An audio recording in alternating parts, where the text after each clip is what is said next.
Well, hello everyone, greetings and welcome to our second Tech Talk, in which we're going to be talking about the question, how is technology changing the ways in which people acquire, wield, and experience power? And I'm Nate Fast. I'm co-director of the Psychology of Technology Institute and also a professor at the USC Marshall School of Business. I'll be moderating today's conversation. And I'm Juliana Schroeder. I'm the other co-director of the Psych of Tech Institute, and I'm a professor at UC Berkeley, the Haas School of Business. And I'm here to monitor the audience Q&A.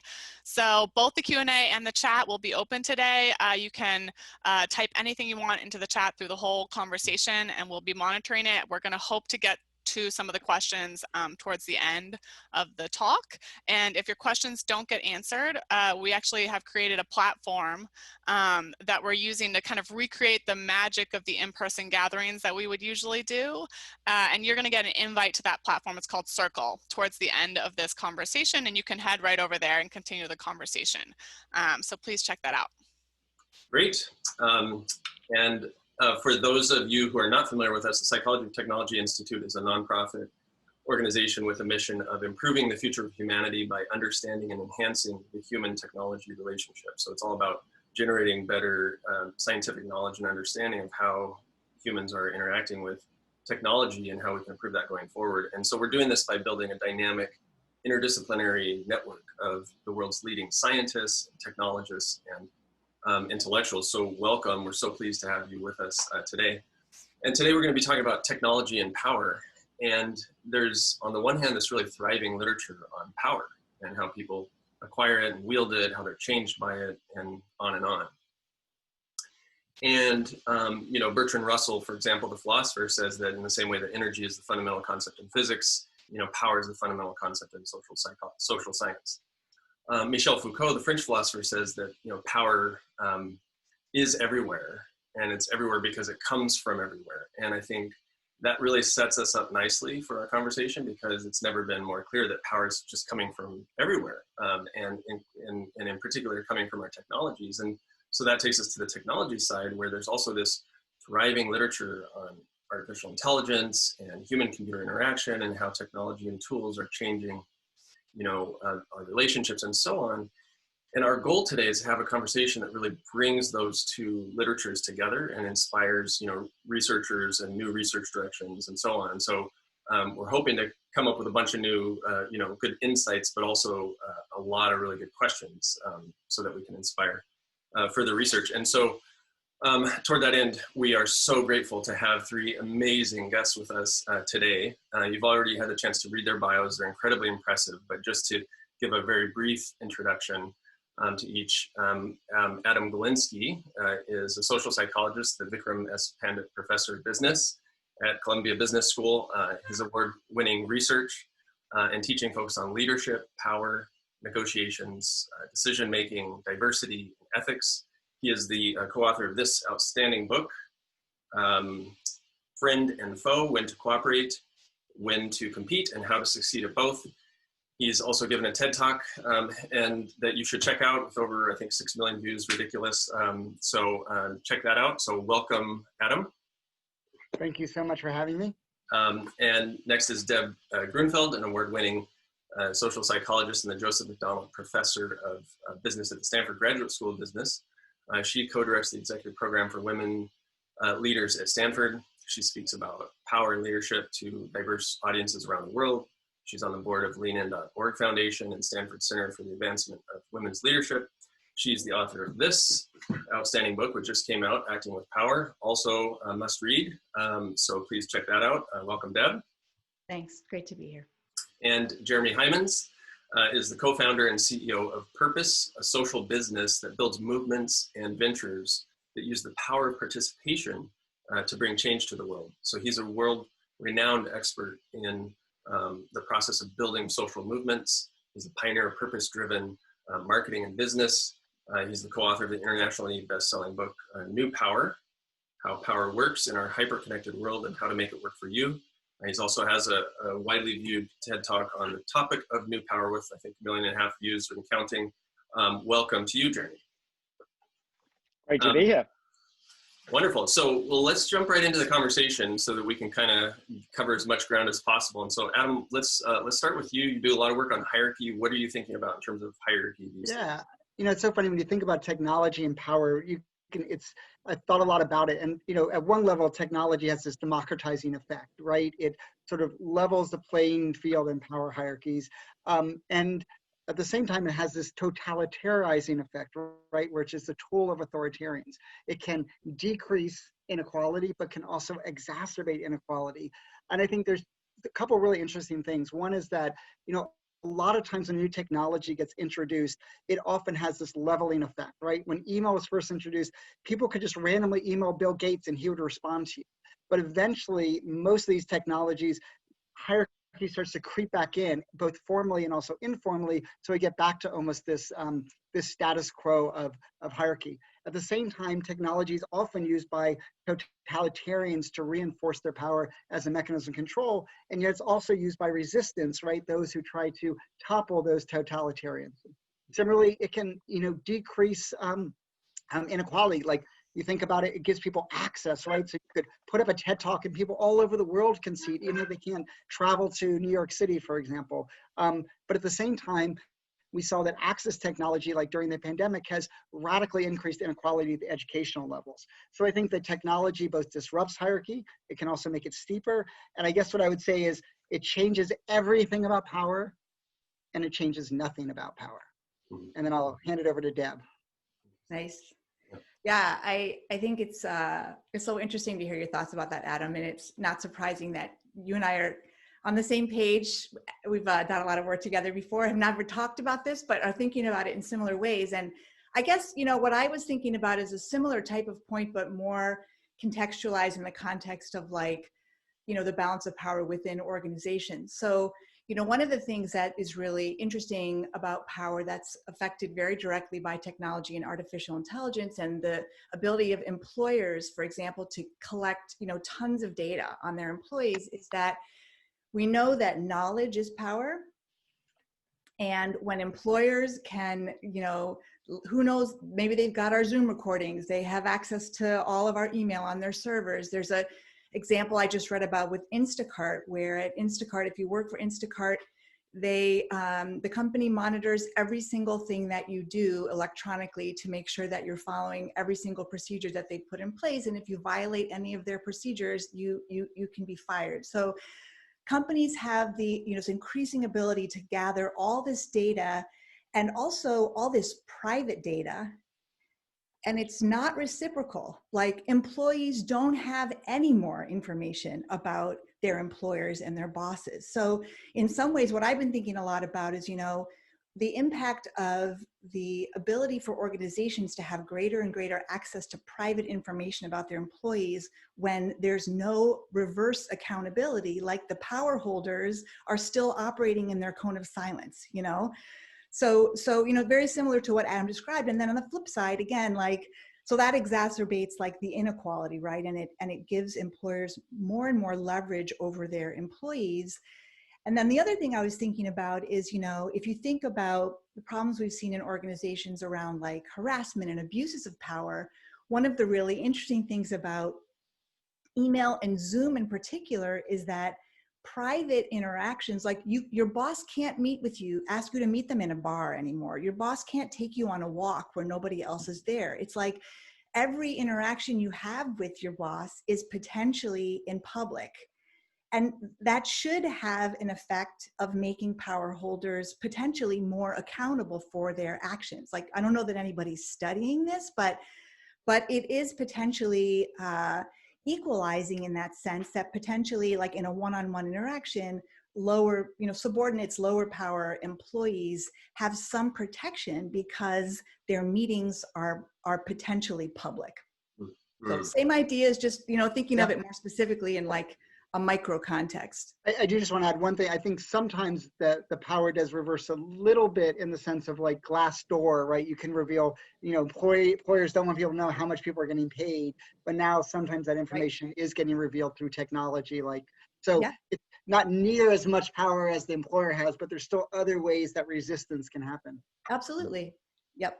Yeah. So that's really interesting on the kind of the micro level, and then and Jeremy, you do work in social movements, and so I think that speaks exactly to what we're talking about here. So we'd love to hear a little bit about kind of how you see power changing over time. Yeah, well, look, I very much share Adam and Deborah's view that technology is not really the most important thing to study in the context of how power is shifting. In fact, the kind of impetus for the work that I've done with Henry Timms on what we call new power, which was initially something we published in Harvard Business Review, was basically just, I'm an activist. I would go around the world talking about this stuff, and people would ask questions in that era, like, did Twitter cause the Arab Spring? And that's really the wrong question to ask, right? For a whole bunch of reasons. Certainly, technology is enabling a bunch of new forms of participation. Certainly, technology is changing the sort of speed, the scale, the density, and the geographic reach of participation. And those things are meaningful, right? But I think what's even more important is the changes in people's own agency and expectations around how they get to shape the world, right? And so this concept of new power is really the way we contrast old power, which is really the power that has been widely described historically, power as currency. The more of it you have, the more powerful you are. We contrast that to new power, which I think in the context of social movements, we just see a lot of evidence of this right now. Power as a current, right? It gets stronger the more people participate. It's like a surge of energy.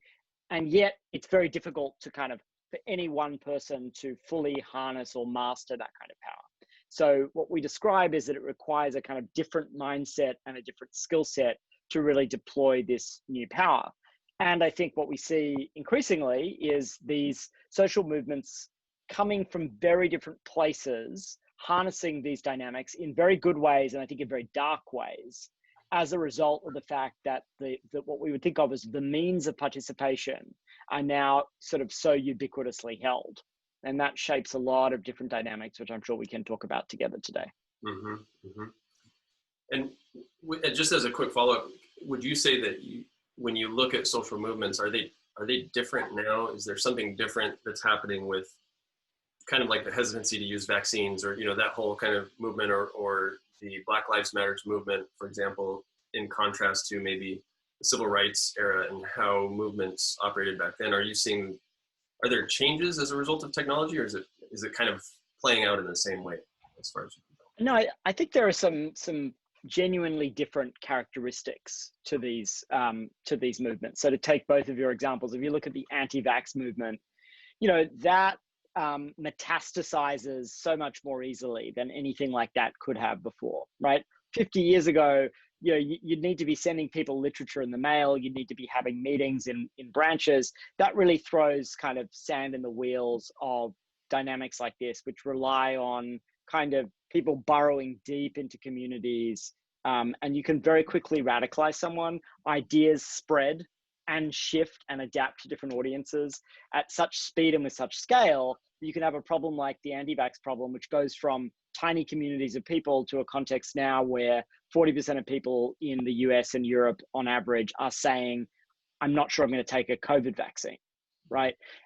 So that's a significant dynamic. I think with the Black Lives Matter movement, we see different kind of leadership characteristics that are driven by these new power dynamics. So, the traditional racial justice leadership model has been very driven by top-down, the charismatic male preacher, the structure of churches, etc. And the Black Lives Matter movement doesn't look like that at all. It was started by 3 women who have deliberately not put themselves in the forefront of the movement in a traditional organizational leadership context, the way previous civil rights leaders have done. So that allows the movement to be much broader, to be much more adaptable to circumstances, arguably less strategic, but in some ways that has great strengths as well, because it means that the fate of the movement rests much less on individual leaders. And that is quite important in understanding why that movement has been so effective in the last 6 months. But I think, one thing, sorry, you go first, Deb. I just wanted to say that that's super interesting to me in a number of different ways. But one is that, you know, often with social movements that rely on more on one person, I think the different types of people are going to be attracted to starting these movements, right? So there's this idea of like the charismatic, you know, the basically cult leader who does this for the recognition and all that comes with that, versus, you know, being more drawn to a situation where you're in the background and the cause is first and power is more distributed and visibility is more distributed. I think that's super interesting to me, actually. I would love to look at the different types of people who initiate these movements and see the differences between them.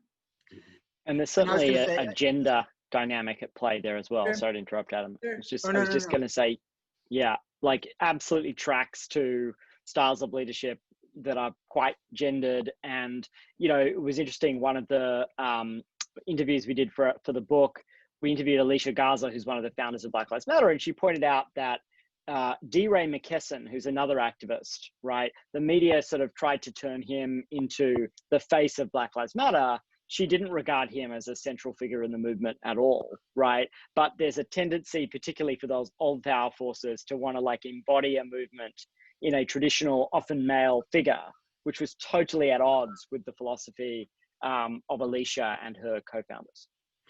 And I was just going to say, I think, you know, one of the things that's really interesting, you know, both Deb and I have written separately about the whole idea of when hierarchy is functional versus dysfunctional, when it's problematic versus benefit. And so, you know, one of the things that our research has shown is that generally hierarchy can be really effective when there's a lot of coordination that has to happen between individuals, right? And so that's why we see the military as being one of the primary hierarchical organizations in the world. But you know, when there's less interdependence in the tasks and more interdependence, then hierarchy becomes slightly less important. I mean, just as one example, one of the things that I've shown is that in basketball, which is a very interdependent sport, you can get a too much talent effect because of that interdependence, that almost too many stars breaks down that sort of functional hierarchy. But in baseball, talent is always better. Similarly, only, you know, a handful of baseball managers in the last 50 years have outperformed their talent, whereas in basketball, there's many coaches that have risen their talent, you know, risen the performance above the talent. So it's sort of interesting to think about with social movements, different phases and different where they are, you know, are they in this sort of like, do they need coordination? And then that way, that a little bit more of that leadership, a little bit more of that functional hierarchy comes into play. But if that coordination is required and we almost need independent actors, then that hierarchy would kind of like reduce that potential probability. So it's sort of interesting just to think about the way that hierarchy can both benefit and hurt social movements. And we saw a little bit with, I think, you know, the Wall Street protest, right, where there was almost specifically never a leader and everyone just sort of shouted, and, you know, some of the strengths and also some of the weaknesses of that. Occupy. Yeah. This is so fascinating.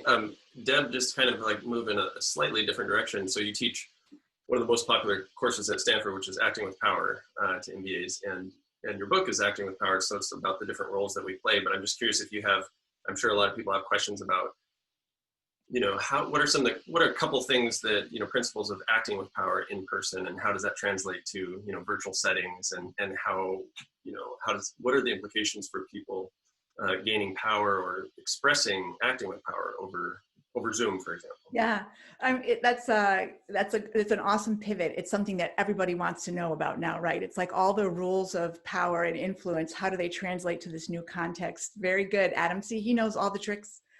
So I would say, you know, this is a principle that works on land and online, but it's different online, which is there are two main things that are maximally effective, I think, for using power effectively and responsibly. The first one is the idea of taking space. So on land, you tend to think about things like, you know, right, what Amy Cuddy talked about, physical expansiveness.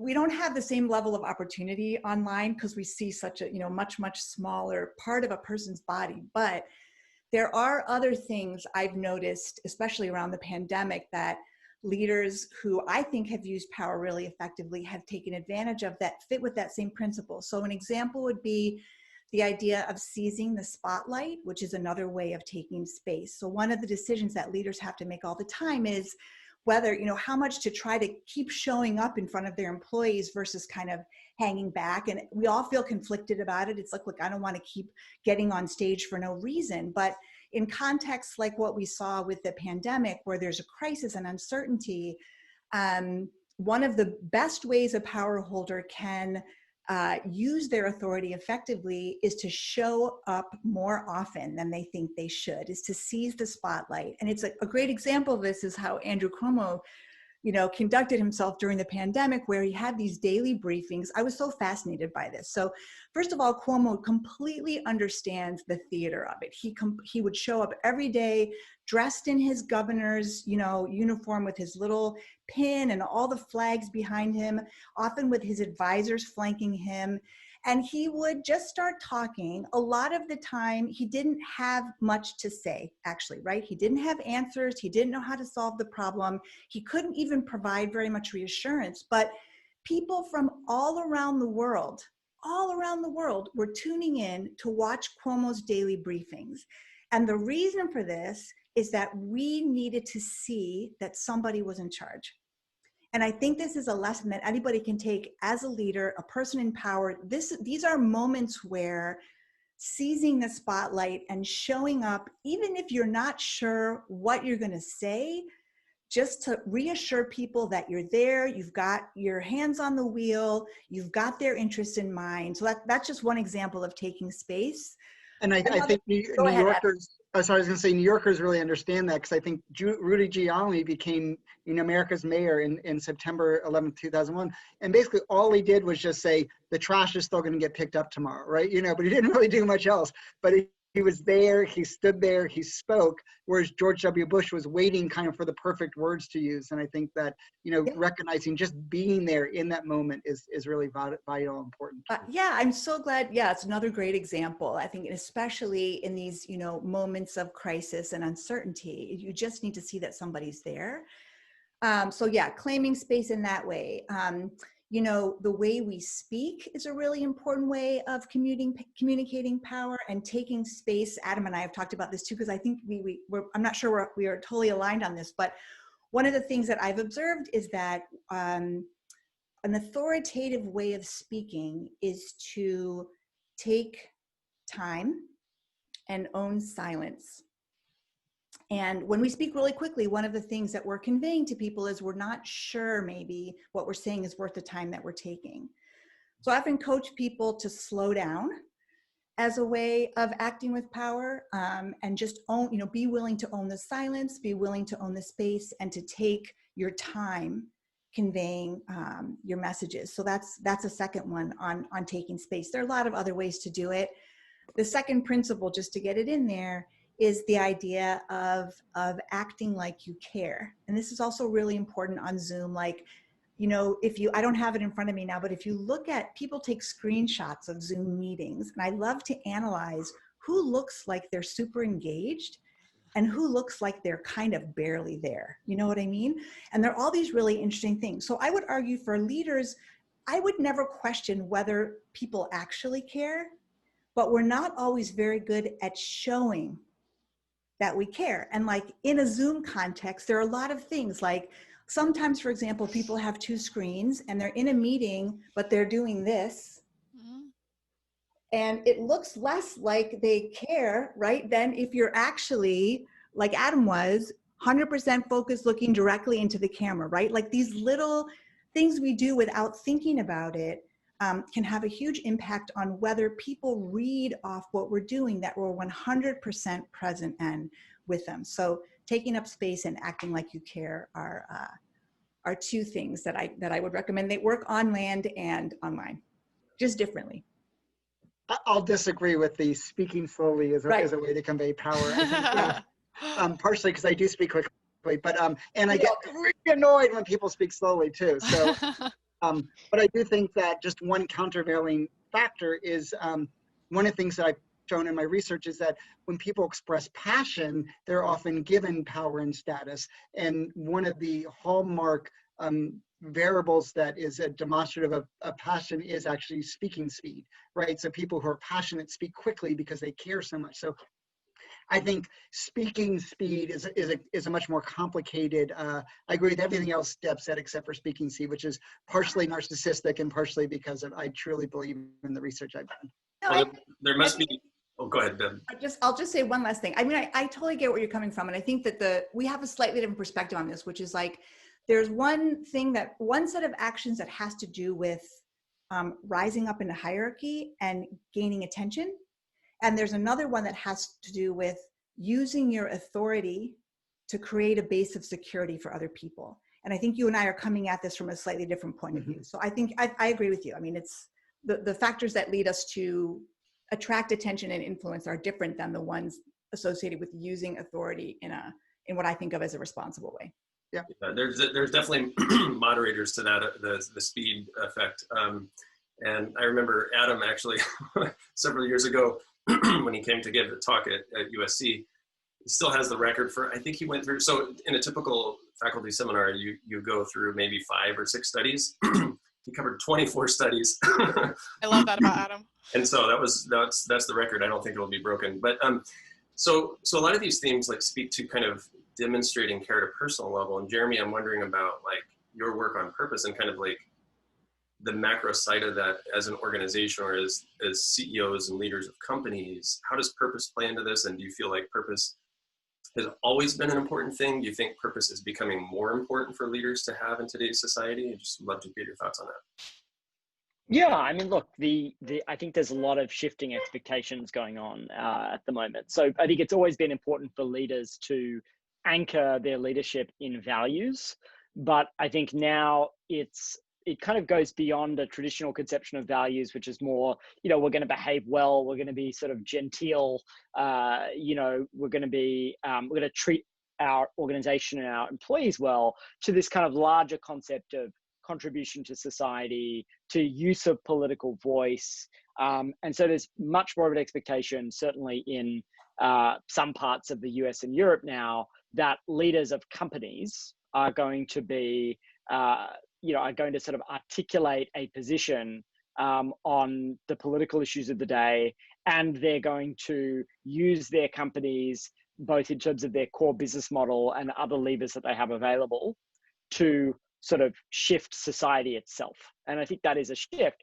And I think that that's in many ways driven by the expectations of younger employees. And it's quite different to a perception that business's role is actually to be as far away from politics as possible, because having business involved in the conduct of politics and democracy is actually dangerous, right? So I think those are two quite legitimate views in different contexts. And it's, people's feelings about the role of business tend to essentially revolve around whether they agree with the position that the business takes.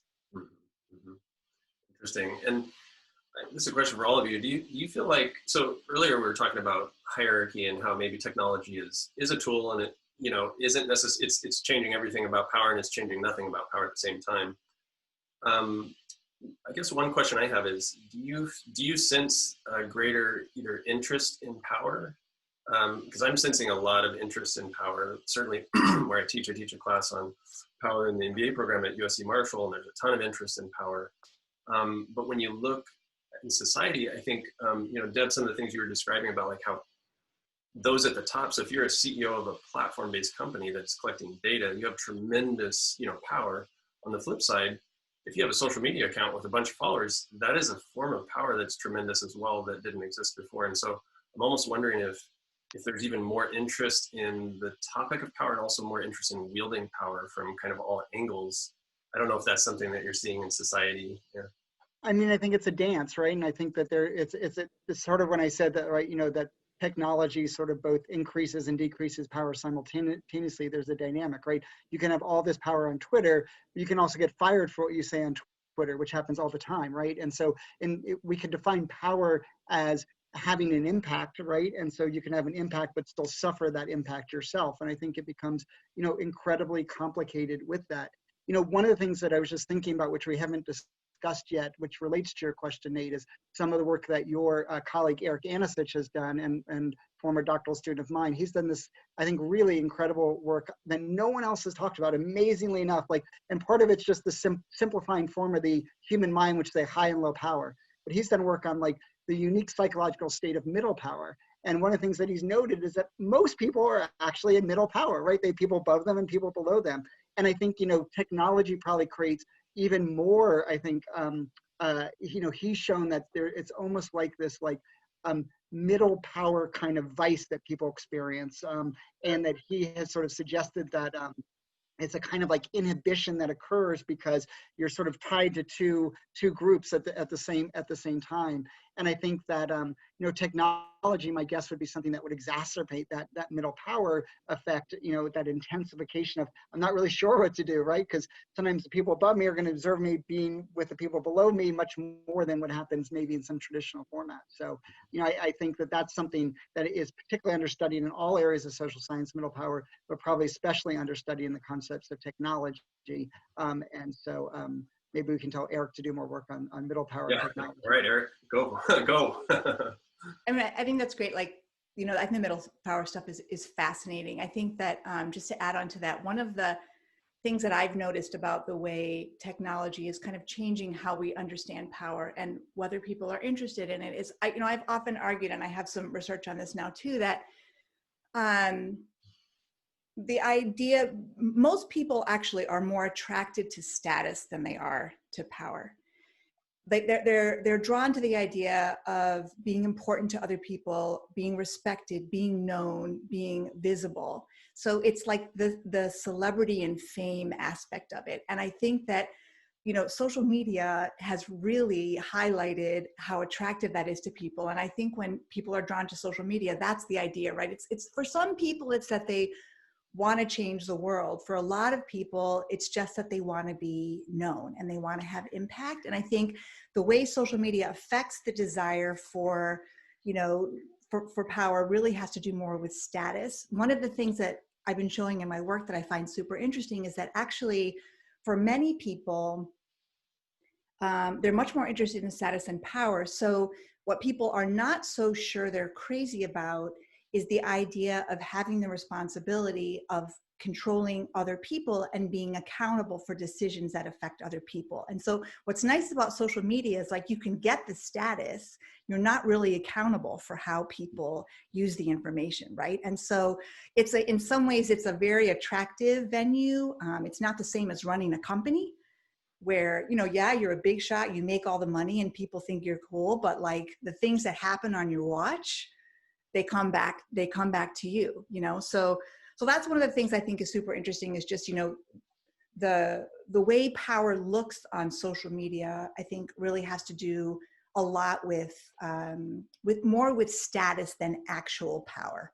Yeah. And I think that, Nate himself, along with Eric Anisich and Nir Halevi, and I have done some work looking at some of the consequences of having power without status, right? And I think that it's sort of that's been a more traditional sense, right? You're in an organization, but is your position, even though you're a manager, is it respected by other people? And we've shown that it forms these little tyrants, right? When you have power, but you don't have status, you kind of act out against people. And I think that even sometimes happens in Twitter, right? Where you could see someone who thinks they should be being more respected, right? And then really lash out about that. And just to follow up on your other point, Nick Hayes has done some really fascinating work showing that there's a gender difference in the preferences for power and status. So he published a paper in JESP showing that, women are much more interested in status and power, but men tend to be, at least back when he did this research, were more interested in power than status. So you can also see some of those dynamics. And I think, Jeremy touched on that a little bit, right? With the Black Lives movement in terms of, the gendered look at it, right? The way that women were looking at the movement versus maybe trying to signal that this one man was the face behind it. Yeah. And just to add to what Deborah pointed out, it's super interesting. Think for a minute about what it means to have a whole generation of people. So, usually if you were a young person, at school, etc., you didn't have access to an audience potentially of millions of people, right? So there's all of these skills that these people on social media are developing around building community, around creating influence, it's around commanding attention, right? That I agree with Deborah, largely driven by status and by other kind of feedback loops that come with that. But it's an extraordinary change, right? The fact that most young people now have some experience of that kind of, leadership, that kind of role, and the incentives are so heavily in that direction, right? That you're getting a whole new lens. What that also means is that those people, if you've crowdfunded as a teenager, if you've had a YouTube channel with 10,000 subscribers, that means that your expectations around how you shape the world are going to be heightened. It means you're going to be more impatient with institutions where the feedback loops are much less satisfying, are much slower, where those institutions are much more impervious, right? So those dynamics are, I think, really important as well. And I think it's part of why, a lot of institutions are going to be disintermediated by some of those young people in the future, unless those institutions change themselves to be more responsive to that kind of dynamic. Yeah, I love that. And it makes me think about something that I wanted to loop back to check in with, I'll ask both of you about, which is that it makes me wonder. So, Adam's right, both he and Nate have done a bunch of stuff on what happens to people when they have power without status. But this is a whole generation of people who will have had status without power. And what I wonder about that is like, what are those people like in an organization? You know what I mean? When you're like an influencer at age 17 with like 6 million followers, and then you have to get a real job potentially, like, what does that type of socialization and training do? For what kind of employees are we creating from that type of socialization? I think it's super interesting. I don't think people have really looked at that, have they? I'm not aware of work on effects of status without power on how people behave.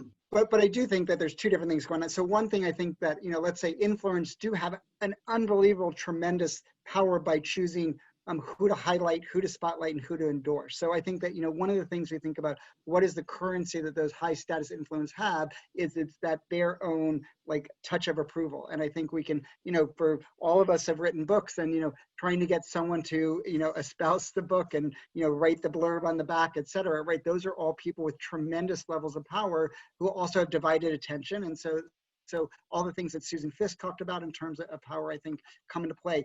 I think the one thing is also thinking about how it's maybe also status without status. And what I mean by that is you might have, status with these million followers, but that doesn't mean that you might be respected within your organization, and that the lack of respect you have in your organization might eat at you more to the extent that you have all this status in other places. And so I think, Jeremy used the word impatient, but I think it's, it's a variety of different things that are happening and a number of different dynamics. I guess I wonder too, because I think one of the questions that raises is the distinction between power and status, and that's something that we've tried to do in the literature. Power is, control over resources, and status is kind of admiration and respect. But I guess I wonder, and maybe this is a question for Jeremy, but like, are we moving toward a world where status and power are maybe coming together in a way it's less distinct? So now status, if you have status, that actually is a resource. You're controlling a resource that is valuable and monetizable and all that kind of stuff. So I wonder if maybe that's what's happening. Yeah. I mean, I think implied in the distinction that's being drawn between status and power is that the only kind of power you can have is kind of more grounded in traditional institutional forms of power, right? And I think what we're finding is that that's not entirely true. And I agree with what Adam said at the beginning, which is, in a way, everything's different and everything's the same. And what I mean by that in this context is there's no doubt that there's a huge decentralization of, whether you call it power or status, people's ability to, command an audience, to, if you use Bertrand Russell's definition of power, to achieve their own intended effects, right? At the same time, the effect of having a bunch of networks that facilitate that is a massive concentration of power, right? In the sense that the platforms themselves are far more powerful than, any media baron was in the 20th century. Right. So there is both increasing decentralization of power and increasing concentration of power. And I think that's true across a whole bunch of measures that you can look at. And Jeremy, you're a CEO, you work with other CEOs. You have an example of a leader who does a really nice job of maybe bringing old power and new power together and working with those kind of simultaneously? That's a good question. You know, I think one of the folks we've worked with over the years is Paul Pullman at Unilever. I think Paul's a very good, he certainly understands purpose very well. He understands how to use the bully pulpit of being the CEO of a large company, but he also understands the need to cultivate energy and agency from the bottom up. That said, there's always a tension there, right? So to Deborah's point about taking up space, the more you take up space, potentially the more you crowd out the agency of others. So while, you know, in a moment of crisis like the COVID one, people really crave that. And it was very interesting to see how measures of trust in government and other institutions shot up all over the world after COVID, right? Because people just needed that kind of faith and trust in a power larger than themselves. But I think in other contexts, when that happens, it becomes very hard to make the change that you're seeking to bring about deeply embedded and sustainable. And I feel like that's often a tension. And so, you know, I don't think the formula there is straightforward. Yeah. And Juliana, I'm not sure, I haven't been following the Q&A or chat, but if there's some questions, we could start weaving those in. Yeah, we're actually getting a lot of provocative questions in the chat. All right, well, here's one that, so someone says they're completely done with social media, but the kind of question here is that it seems like to leverage technology to have power requires some effort and motivation. And so kind of thinking about where that motivation, how motivation plays into the use of technology, and then the kind of opposite of the slacktivism phenomenon, where, you know, people are sort of having some impact on social media, but would you really even call that power? So maybe people could talk to that a little bit.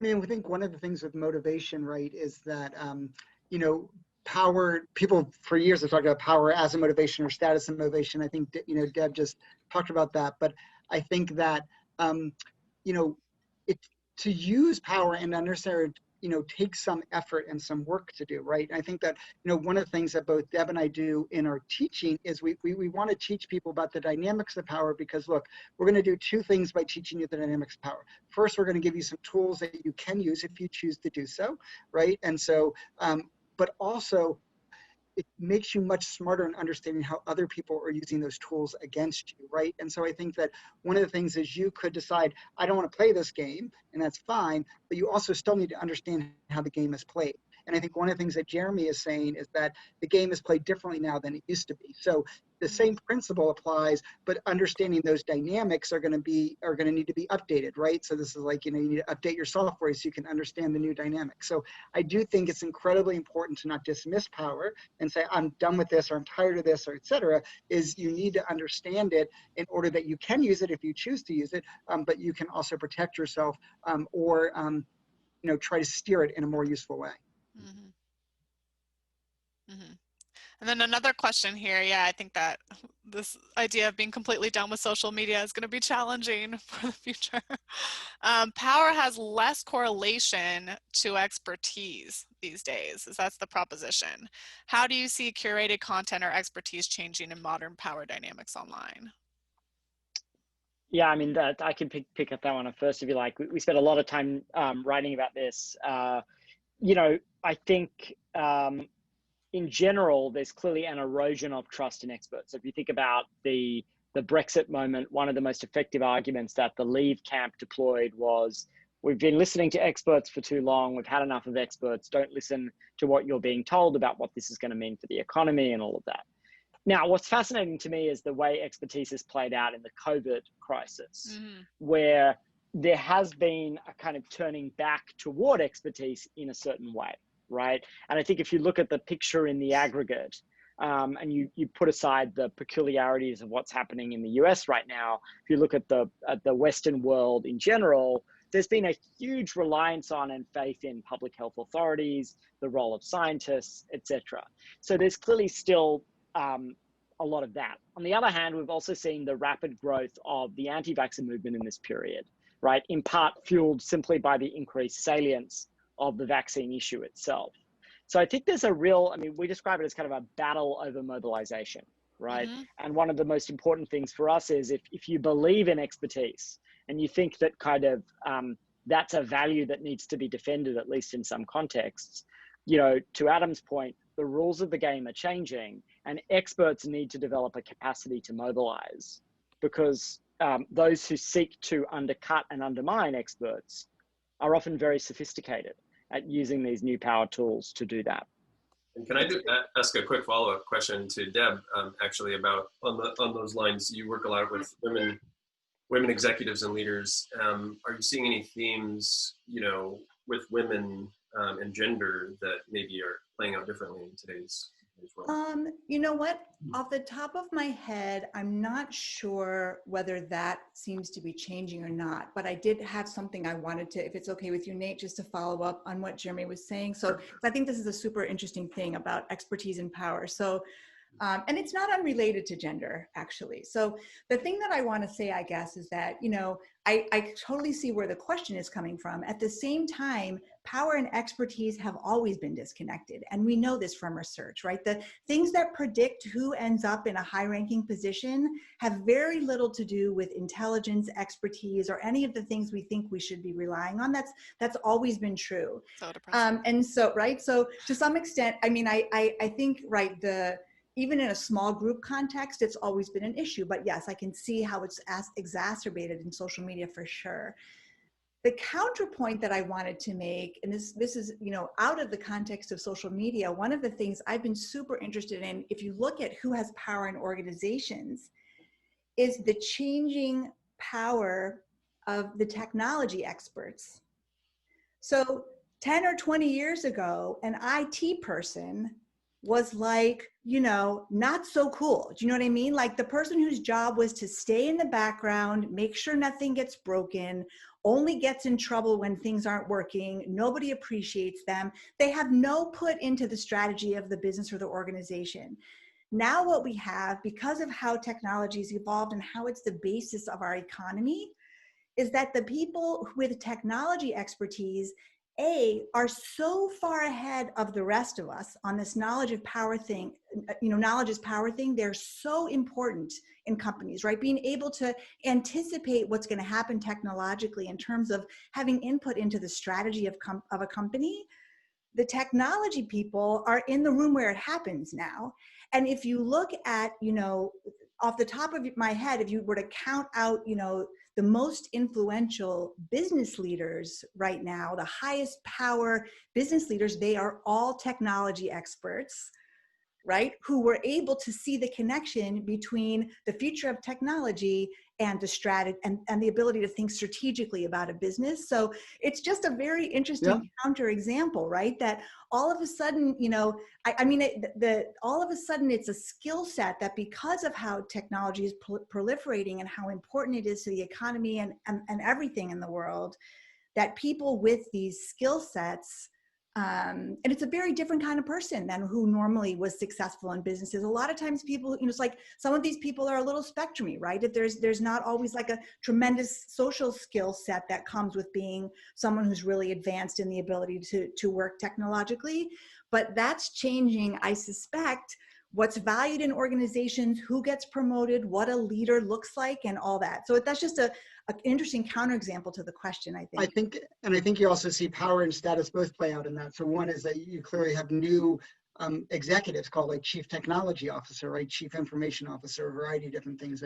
Even chief security officer right now, some people are hiring. At the same time, one of the things that I've written about is this idea of reappropriation, how we take labels that are soaked in derision, and by reclaiming them and reappropriate them, we try to confer status on them. But my research shows that only occurs once you've already accrued a certain level of power. And I've actually written about the idea of like the word geek and nerd once being this epithet, but now it's become a badge of honor. We even see like geek squads, right? It's even these words that get used. And so you can see both this dynamic of power and status, but also, you know, a number of other things that are also happening.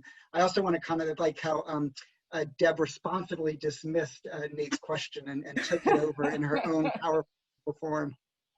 I didn't mean to be dismissive. I just No, I was joking. powerful. You're like, it was very subtle. It's like, that's a great question, but I'm going to just turn it over to this question. A lot of power moves on this call. You know, we're going to have to go back and we have to practice what we preach. We have to practice what we preach. No, I'm sorry. I was just super engaged by No, it was great. So sorry about that.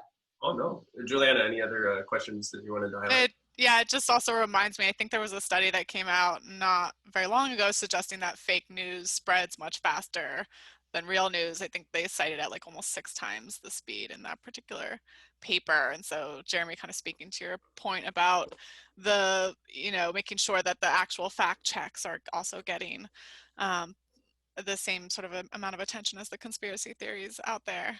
There's another interesting question in here about algorithmic power. What are the consequences of algorithmic processes and the input that's going to algorithms, the power that you have there? Anyone want to speak to that a little bit? I mean, it's both a tool of inequality and a check against inequality. So I think a lot of people have said, well, maybe we can use algorithms to overcome discriminatory practices, for example. But the problem is those algorithms are incredibly dependent on the, initial parameters that you put in, and they can actually recapitulate or even intensify discrimination. And so, you're using, and we're overweighting maybe some things that might in theory or even look like from data matter, but then we're overweighting them and having them have disproportionate impacts. So I think, using algorithmic predictive tools like who to hire, for example, is incredibly complicated, puts incredible power, exactly as Deb said, into these technology experts who are creating the algorithms and who can really, redesign the world essentially. So I think they're incredibly complicated. I think a big movement that may come in the next 5 to 10 years is around algorithmic transparency and choice. Like, to me, it seems like the next big consumer movement needs to be, it's crazy that we don't have the ability, given the role of these algorithms in our lives, to shape and customize them, to choose, especially in the social media context, who we hear from, what opinions we receive. The fact that that's out of our control is frankly an outrage. And it's interesting that there's now beginning to be some experiments. I can't remember, one of the social media companies is sort of publishing the sort of algorithm. That feels to me like a really, really important direction. I think, I think it's bizarre how much power we've given over to these players. I love in this conversation how whenever Jeremy speaks, Deb and I are just like nodding our head frantically. Deb and I come from sort of the same vantage point, so we're learning so much from Jeremy in this process. And from you guys, learning a ton from you.